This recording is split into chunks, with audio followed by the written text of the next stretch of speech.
नमस्कार दोस्तों, आप सभी का देवमाला क्लासेस में मैं देवनारायण आप सभी का स्वागत करता हूं। दोस्तों, जैसा कि आपको पता है, इस समय हम लोग पढ़ रहे हैं समास।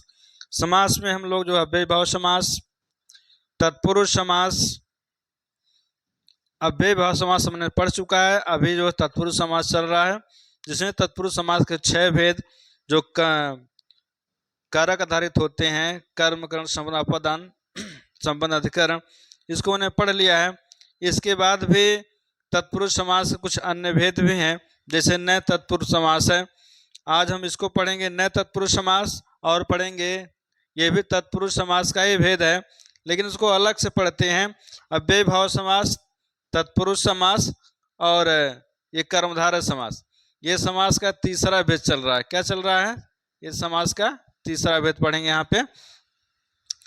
तो सबसे पहले हम लोग यह तत्पुरुष समास का जो भेद है, न तत्पुरुष समास, इसको पहले हम देखते हैं। न तत्पुरुष समास दोस्तों, ये भी बहुत इंपॉर्टेंट समास है। यहाँ से भी प्रश्न परीक्षाओं में पूछे जाते हैं, तो आप ध्यान से देखिए और समझिए अच्छे से। देखिए, इसकी परिभाषा हमने छोटी से लिख दिया है। कहा कि इस समास में पहला पद नकारात्मक होता है। जैसे परीक्षा में पूछा जाए, किस समास में पहला पद नकारात्मक होता है? नकारात्मक का अर्थ होता है निषेध करता है, उसे हम नकारात्मक भी कहते हैं। तो इस समास में पहला पद नकारात्मक होता है, उसे न तत्पुरुष समास कहते हैं। आपको पता है कि समास में कम से कम 2 पद होने चाहिए। एक होता है पूर्व पद, जिसको पहला पद कहते हैं। दूसरा होता है उत्तर पद, जिसे जो है पहला पद होता है पूर्व पद, दूसरा पद होता है उत्तर पद। अब यहाँ पर देखिए, हमने एग्जाम्पल दे दिया है। ये समस्त पद है और ये समास विग्रह पद है। जैसे मान लीजिए समास विग्रह आपके दिया हो और आपको समास करना हो, तो कैसे करेंगे? यहाँ पर देखा गया है कि यदि ना के बाद पहला पद ना हो, दूसरा ना के बाद क्या हो? कोई स्वर हो। ना के बाद क्या हो? कोई स्वर हो। इस ना के स्थान पे अन हो जाता है। और यदि ना के बाद कोई व्यंजन वर्ण हो, तो ना के स्थान पे आ हो जाता है। जैसे देखिएगा, ये ना है, ये ना है, ये ना के बाद स्वर आया हुआ है, ना के बाद स्वर आया हुआ है। इस ना के स्थान पे क्या हो गया है? अन हो गया है। इस ना के स्थान दोस्तों क्या हो गया? अन हो गया है। देख रही है, ना है, इसी के स्थान पे क्या हो जाएगा? अन हो गया है। ये बन गया है अनादि, बन गया है न आदि अनादि। ना के स्थान पे क्या हो गया है? अन हो गया। क्यों अन हो गया है? कि ना के बाद क्या है दोस्तों? स्वर है। जब ना के बाद स्वर होगा तो ना के स्थान पे अन हो जाएगा। ना के बाद स्वर होगा तो ना के स्थान पे अन हो जाएगा। न आदि अनादि, ना योग्य। अब देखिए, ना के बाद व्यंजन होगा, ना के बाद व्यंजन होगा तो ना के स्थान पे आ हो जाएगा। ना के बाद व्यंजन है ये देखिए ना है, ना के बाद व्यंजन है या व्यंजन वर्ण है, तो ना के स्थान पे क्या हो गया है? आ हो गया है। इस ना के स्थान पे आ हो जाएगा। ना योग्य अयोग्य, ना योग्य अयोग्य, ना सत्य असत्य। ना के बाद व्यंजन है, ना का आ हो जाएगा असत्य। ना के बाद व्यंजन है, ना का हो जाएगा ना संभव असंभव। ना के बाद स्वर है, ना के बाद स्वर है तो ना का अन हो जाता है दोस्तों। ना का क्या हो जाएगा? अन हो जाएगा। ना आवृत्त अनावृत्त। यहाँ देख रहे हैं, ना के स्थान में क्या हो गया है? अनावृत्त हो गया। ये ना के स्थान में अन होके अनावृत्त बन गया है। ना ब्राह्मण है, यहाँ देखिए ना के बाद व्यंजन वर्ण है बा, तो ना के स्थान पे आ हो जाएगा, अब्राह्मण बनेगा। ना ब्राह्मण अब्राह्मण, मतलब जो ब्राह्मण ना हो, जो ब्राह्मण ना हो। ना व्यय अव्यय, ना माने नहीं, व्यय माने खर्च होना। ये जितने हैं सब निषेध करने वाले हैं, नकारात्मक शब्द हैं। ना व्यय अव्यय, देखिए ना के बाद व्यंजन है तो ना का आ हो गया है। ना के बाद व्यंजन है तो ना का आ हो गया है। ना के बाद व्यंजन है तो ना का आ हो गया है दोस्तों। देखिए ना का आ हो गया, अव्यय बन गया ना मंगल अमंगल, ना मंगल अमंगल। ना के बाद व्यंजन है, ना का आ हो जाएगा अमंगल। ना के बाद स्वर है अंत, अंत में आ स्वर है। ना का अन हो जाएगा, क्या बन जाएगा अनंत, ठीक है। ना का अन हो जाएगा, क्या बन गया अनंत बन गया। तो दोस्तों परीक्षा में यदि आपको सबसे पहले ये ध्यान देना है, यदि समस्त पद ऐसे दिया रहा हो और आ जाए, अनादि अयोग्य असत्य असंभव अनावृत अब्राह्मण अव्यय अमंगल अनंत, जहां पे नकारात्मक शब्द आ जाएं वहां पे साथियों आप क्या लगाएंगे, न तत्पुरुष समास लगाएंगे। यदि न तत्पुरुष समास न हो, विकल्प में तत्पुरुष समास ही केवल दिया हो, तो आप तत्पुरुष समास ही लगा सकते हैं, तत्पुरुष समास ही आप लगा सकते हैं। कुछ अन्य उदाहरण यहाँ पे दिया गया है, अनुदार अनाथ असंभव अनिष्ट अमर अनावश्यक अज्ञान। तो आप देख रहे हैं आगे आ लगा हुआ है, जब पूर्व में पहला पद आ हो तो आ निषेध करता है, ना हो ना भी निषेध करता है। तो पहला पद जहां नकारात्मक होगा वहां पे कौन समास होगा, तत्पुरुष समास होगा। कौन सा तत्पुरुष समास होगा, न तत्पुरुष समास होगा।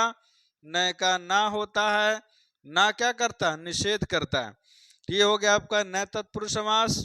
इसके बाद बहुत ही इंपॉर्टेंट समास हम पढ़ने जा रहे हैं, जिसका नाम है कर्मधारय समास। और कर्मधारय समास में किसी परीक्षा का जो आप पेपर उठा के देख लेंगे तो कर्मधारय समास में से एक या दो प्रश्न जरूर पूछे जाते हैं दोस्तों। तो कर्मधारय समास को आप देखिए, खूब अच्छे से देखिए ताकि आपको समझ में आ जाए। चलिए हम देखते हैं, आपको बताए हुए थे परिभाषा कर्मधारय समास का। आपको ये भी पता है कि कर्मधारय समास तत्पुरुष समास का भेद है। तो तत्पुरुष समास जब भेद होगा तो तत्पुरुष समास में दूसरा पद उत्तर पद प्रधान होता है, तो इसमें भी क्या होगा, उत्तर पद प्रधान होगा। यहाँ पर देखिएगा परिभाषा हमने लिख दिया है कि जिस समास में उत्तर पद, जिस समास में उत्तर पद, उत्तर पद माने क्या होता है दूसरा पद, जिस समास में उत्तर पद प्रधान हो उसे क्या कहते हैं हम, कर्मधारय समास कहते हैं। और परिभाषा है कि पहला पद विशेषण हो, पहला पद क्या हो, विशेषण हो। विशेषण का अर्थ होता है जिसके द्वारा किसी की विशेषता बताई जाए वह विशेषण कहलाता है। तो पहला पद विशेषण हो, दूसरा पद क्या हो, विशेष से हो। विशेष का अर्थ होता है कि जिसकी विशेषता बताई जाए वो विशेष होता है। और पहला पद उपमेय हो, दूसरा पद उपमान हो, तो वहां पे कर्मधारय समास होता है। दोस्तों ऐसा नहीं कि पहला पद विशेषण ही हो दूसरा पद विशेष से हो, चाहे पहला पद विशेष से हो दूसरा पद विशेषण हो, पहला पद उपमेय हो दूसरा पद उपमान हो, पहला पद उपमान हो दूसरा पद उपमेय हो। तो उपमान उपमेय विशेषण विशेष चाहे जो भी हो, पूर्व पद उत्तर पद, वहां पे कौन समास होगा, वहां पे होगा कर्मधारय समास। कर्मधारय का अर्थ होता है कर्म को धारण करने वाला। अब हम यहाँ पे देखते हैं समस्त पद और समास विग्रह, जहां से परीक्षाओं में पूछे जाते हैं प्रश्न, उदाहरण से अधिक प्रश्न पूछे जाते हैं समास से, तो उदाहरण आपको याद होना चाहिए। उदाहरण का अर्थ, जो उदाहरण होते हैं यदि उनका अर्थ आप कन्फर्म कर पा ले रहे हैं तो आप समास का नाम आसानी से बता ले जाएंगे। इधर समस्त पद दिया गया है, इधर समास विग्रह पद दिया गया है। तो यहां देखिए मृग नयन, मृग माने मृग, नयन माने आंख, मृग माने मृग, नयन माने आंख। यहाँ पे समानता बताई गई है, यहाँ पे तुलना की गई है। तो जहां पे तुलना किया जाता है, जहां पे किसी की समानता बताई जाती है, वहां पे कर्मधारय समास होता है। मृग नयन, मृग के समान नयन, नहीं कहते हैं कि हिरनी जैसी आंखों वाली। तो इसका मतलब क्या होता है, हिरनी माने होता है मृग, मृग के समान आंखों वाली या मृग के समान नयन वाली। तो ये मृग के समान नयन, जिसका नयन किसके समान हो, मृग के नयन के समान हो, उसको मृग नयन बोला जाता है या उसे मृग नयनी बोला जाता है। चरण कमल, चरण कमल, यहाँ पे समानता बताई गई है, कमल के समान चरण, कमल के समान चरण मतलब कमल जैसे कोमल होता है, उसी प्रकार चरण माने जो पैर है वो भी कोमल होता है। तुलना किया गया है, समानता बताई गई है। जहाँ पे समानता बतलाई जाती है, जहाँ पे किसी की तुलना की जाती है, वहां पे कर्मधारय समास होता है। देखिए पहला पद कमल, ये क्या हो जाएगा, कमल के समान चरण बताया गया है, तो जिसकी तुलना की जाती है, जिसकी तुलना की जाती है वो क्या होता है, जिसकी की जाती है वो उपमेय होता है, और जिससे की जाती है वो उपमान होता है। तो देखिए यहाँ पे क्या है, चरण कमल, तो कमल के समान चरण हो गया। महावीर, महान है जो वीर, जहां पे किसी का विशेषता बतलाई जाती है, कोई वीर है उसकी विशेषता क्या है, वो महान है, तो महान है जो वीर वो हो जाएगा महावीर। और महान है जो सागर, उसे कहेंगे महासागर, महासागर, सागर की विशेषता बताई जा रही है कि सागर कैसा है, महान है, तो ये हो जाएगा महासागर। इसके बाद है पीत है अंबर या वस्त्र, पीतांबर, पीतांबर, पीत है जो वस्त्र, पीत माने पीला है जो वस्त्र, वस्त्र की विशेषता बताई गई, वस्त्र पीला है, हम भी देखे पीला पहने हुए हैं, तो वस्त्र की विशेषता क्या है, वस्त्र पीला है। जहां पर विशेषता बताई जाती है किसी के रंग के द्वारा, किसी गुण के द्वारा, जिसकी विशेषता बताई जाती है, जहां विशेषता बताई जाए वहां पे कर्मधारय समास होता है। नील गाय, नीली गाय है जो, या नीली गाय है जो, गाय की विशेषता क्या बताई गई है कि गाय नीली है, गाय नीली है, जहां विशेषता बताई जाती है वहां पे कर्मधारय समास होता है। महाकवि, महान है जो कवि, कवि की विशेषता बताई गई, कवि कैसा है, कवि महान है, तो कवि महान है तो महाकवि में जो है कर्मधारय समास होगा। लौह पुरुष, लोहे के समान पुरुष, लोहे के समान पुरुष माने लोहे के समान कठोर पुरुष, कठोर प्रतिज्ञा करने वाले पुरुष को लौह पुरुष कहा जाता है। तो लौह पुरुष हो गया, लोहे के समान पुरुष को बताया गया, जहाँ पे समानता बतलाई जाती है, जहाँ पे तुलना की जाती है वहां पे कर्मधारय समास होता है। ठीक है दोस्तों। अगला है देह लता, देह माने शरीर होता है, लता माने लता होती है, तो जो शरीर है उसकी तुलना जो है लता से की गई है, देह लता, देह रूपी लता, जहाँ पे समानता बतलाई जाए, जहाँ पे तुलना की जाए वहां पे कर्मधारय समास होता है। परमात्मा, परम है जो आत्मा, यहाँ आत्मा की विशेषता बतलाई गई है, परमात्मा कहा गया आत्मा को, तो परम है जो आत्मा उसे परमात्मा कहते हैं, तो परमात्मा में कर्मधारय समास हो जाएगा। इसके बाद दोस्तों मैं अन्य उदाहरण इधर लिख दिया हूं, इसका विग्रह तो नहीं किया गया है लेकिन मौखिक रूप से मैं बता दे रहा हूं। अधमरा, आधा मरा है जो, अधमरा माने आधा मरा है जो, जो अधमरा हो उसे, जो आधा मरा हो उसे अधमरा कहते हैं। राजर्षि, राजा हो जो ऋषि उसे राजर्षि कहते हैं। राजा की विशेषता क्या बताई, राजा ऋषि है, राजा क्या है, ऋषि। कृष्ण सर्प, सर्प कैसा है, काला है, सर्प की विशेषता है सर्प काला है, तो जहां पे विशेषता विशेषण विशेषण विशेष होगा वहां पे कर्मधारय समास हो जाएगा। महादेव, जो देव है वो कैसा है, महान है, महान है जो देव, वहां पे कर्मधारय समास हो गया। प्राण प्रिय, प्राण प्रिय, प्राण प्रिय माने प्राण प्रिय क्यों कहा जाता है, जो प्राण है, जिसको प्राण बोलते हैं, जो प्राण है उसकी तुलना, किसी की तुलना की जाती है, किसी की तुलना कर दें कि आप जो है मेरे प्राणों के समान हैं, आप मेरे प्राणों के समान हैं, तो उसे क्या बोला जाएगा? प्राण प्रिय बोला जाएगा। कनक लता, कनक माने सोना होता है, लता माने लता, सोने के समान जो लता है उसे कनक लता कहते हैं। तो समानता बतलाई जाएगी, तो वहां पे कर्मधारय समास होगा। महाऔषधि, जो औषधि वो महान है, जो औषधि वो क्या है? महान है।